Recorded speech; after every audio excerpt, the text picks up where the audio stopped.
God's Word Express. Have you ever had one of those moments where, I don't know, you feel like life just stops? You're moving along, your career is on track, things are good, and then suddenly, bam, a door just slams shut right in your face. And not just shuts, but like locks. And you turn around and realize you can't go back.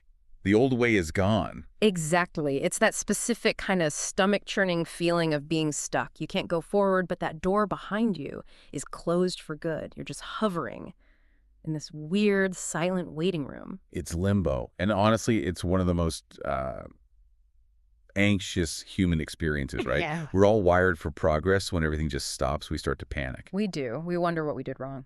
But today, we're doing a deep dive into a source that suggests we're looking at this whole experience completely backwards. We're analyzing a sermon called Signs of Spiritual Elevation. It's by Pastor Dr. K.E. Vin from New Wine International Church. And let me tell you, this is not your average Sunday morning talk. Far from it. This is like high energy. And our mission for this deep dive is to really unpack his core argument. He says those closed doors, those times you feel trapped or rejected, they're not setbacks. Oh, okay. He says they are, and this is his term, engineering requirements. Engineering requirements. That sounds so industrial. It is. He treats spiritual growth like a machine, and he's arguing that these stops are the necessary mechanics to level up. Basically, if that door didn't slam shut behind you, you physically couldn't rise. I love that. A good counterintuitive theory. And just to set the vibe, because the source material is wild.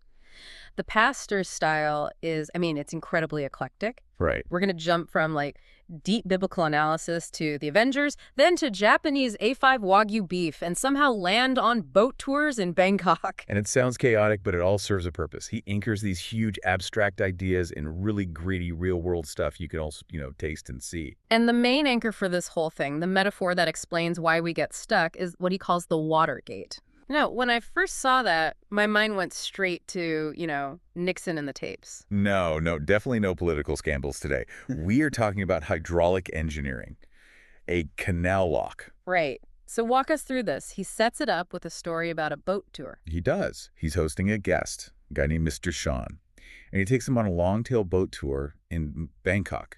You know the ones. Oh, yeah. The classic tourist experience. Loud engine, water spraying everywhere. Exactly. And the pastor says he's done this tour 1 million times. But this time, he stops looking at the temples, and he starts looking at the physics of it. How the boat gets from the small canals to the big river, the Chao Phraya. Because the water levels are totally different, right? You can't just drive out. Drastically different. You'd capsize. So the boat has to go into what he calls a water gate, or a lock. Okay, so I want you to picture this. You're in this little boat. You drive into this tight concrete chamber. It's dark. The walls are slimy. What happens next? And this is the crucial moment. The gate behind you must close. It has to seal completely. So you're trapped. You're completely boxed in. There's a giant gate in front of you that's closed, and now a giant gate behind you is shut tight. And this, the pastor says, is where we panic in life. Right. We feel that closed door, a layoff, a breakup, whatever, and we think, oh no, I've made a mistake. I'm stuck. Let me go back. But the physics of it mean you literally can't. You can't. And here's the insight. Yeah. If that back gate stayed even a tiny bit open, the water could never rise. It would just flow out the back. Ah, you'd be at the low level forever. Forever. That feeling of being trapped, that pressure, that's actually the mechanical prerequisite for the pumps to turn on and lift you. That's a powerful reframe. So that anxiety we feel when a chapter ends, that's just the water rising. That's the theory. He says you cannot retreat to the original point anymore. You're in a transition chamber. You have to wait for the water to match the new level before the front gate opens. You're not stuck. You're being lifted. He also throws in this funny little thing about road signs, which I thought was great. He talks about driving to Chiang Mai. The Sayuatao Luan sign. Yeah. The famous northern sausage place. It's just a lighter way to make the same point. He says when you're driving north and you see the smoke from those grills, you smell that sausage, you know you're getting close to Chiang Mai. You don't panic. No, you get hungry. Exactly. In the same way, when you feel that closed-door pressure, that's a sign. It's not a sign you're failing. It's the smell of the sausage, telling you you're about to elevate. So step one is just accepting the door has to close. But then the sermon moves into something a bit more painful. It's one thing for a gate to close. It's another to be kicked out of your own house. And this is where the metaphor shifts from engineering to nature. We get to the eagle and the nest. He references Deuteronomy 32.11. Like an eagle that stirs up its nest. And we think of a nest as, cozy and safe. And it is. The mother eagle builds it with sharp thorns for structure, but then she covers it all with soft grass, fur, even her own feathers. It's the ultimate comfort zone. It is. But if the baby eagle stays comfortable, it never learns to fly. It just gets fat. Yep. So when it's time to grow, the mother doesn't give a speech. She stirs the nest. She starts ripping out the comfortable stuff. The fur, the grass. So all of a sudden you're not sitting on soft feathers anymore. You're sitting on thorns. Exactly. The environment becomes painful. It hurts to stay where you are. The pastor calls this forced growth. The pain isn't a punishment.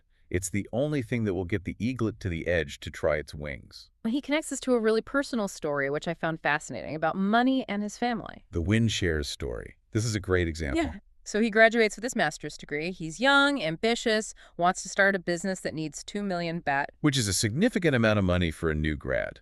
Yeah. A serious investment. It's huge. So he goes to his dad, his safety nest, and asks how much money they have saved for him. And the dad says, 200,000. He's 90% short, so he pivots.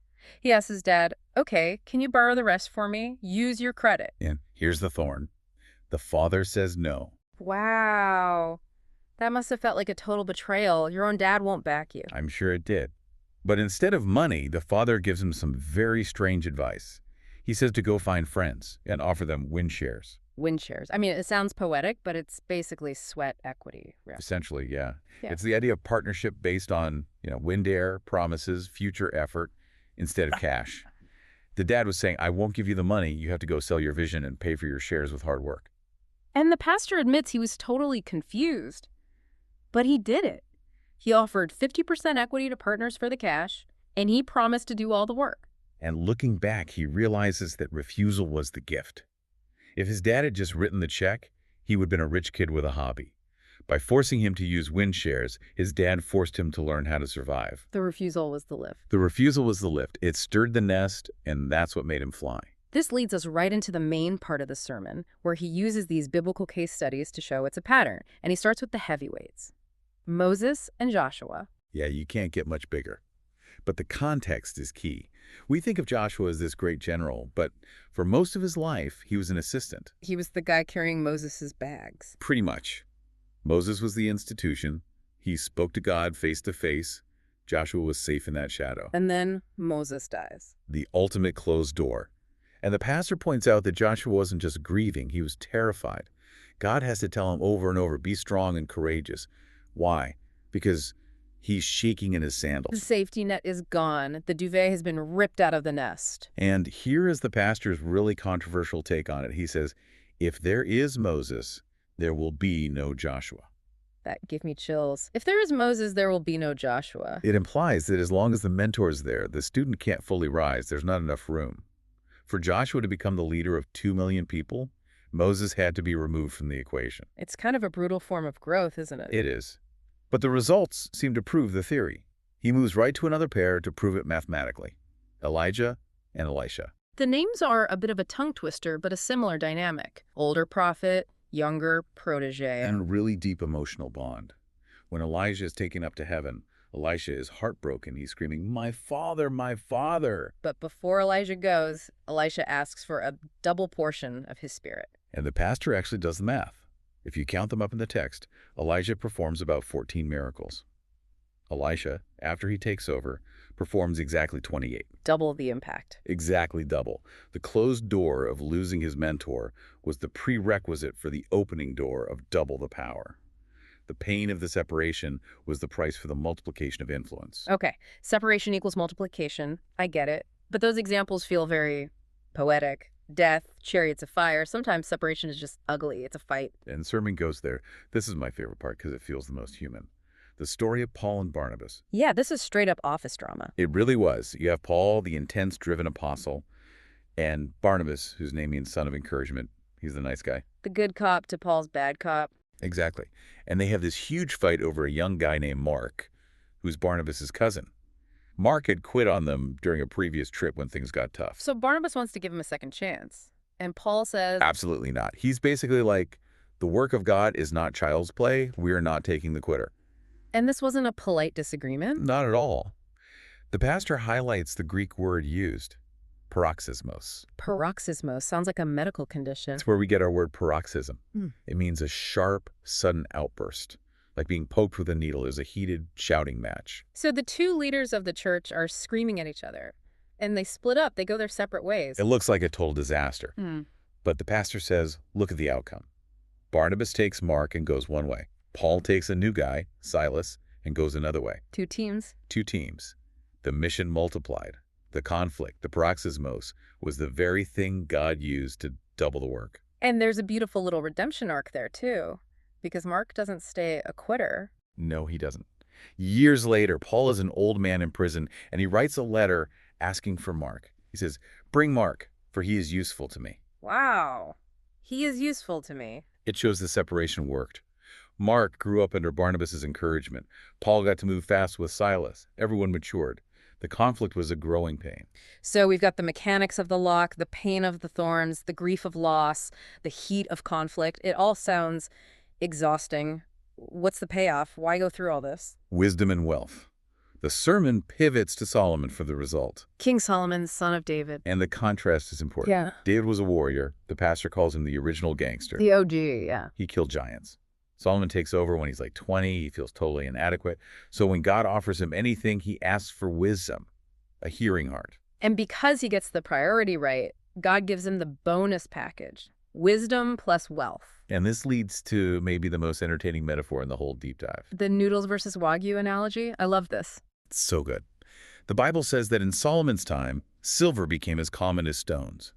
It just lost its value because gold was so common. And the pastor's translation of that is, mama noodles have no value in your reign. Exactly. He compared your old life to eating instant noodles.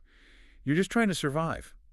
But when you elevate, your whole economy changes. You move to omakase, to A5 Wagyu, to foie gras. He talks about cars with massage seats and hotel lobbies. It sounds materialistic, but the point is about value perception. When you elevate, the things that used to stress you out, the silver, the petty survival stuff, they become like stones on the ground. You don't even notice them anymore. But there's a catch, right? You have to be willing to ask for it. Yes. And he tells this sweet story about his son, Jeffrey, who is praying, God, let me go everywhere my papa and mommy go. It's just a simple kid's prayer. He doesn't want to be left behind. But his mother heard him. And because they heard the desire, they started saving money just to bring him along on their trips. The theology being, if a human parent wants to give their kid good things just because they asked, how much more does the big parent want to do that? The pastor's point is, don't be afraid to ask for the European road trip. The Father stirs the nest to get you out. But he wants you to soar, not just scramble in the dirt. So, pulling this all together, we started with the idea of being stuck in a waiting room. And we've realized that waiting room is actually a canal lock. The pressure we feel is just the water rising. Correct. The main takeaway is really to reinterpret your current struggle. Spiritual elevation is deceptive.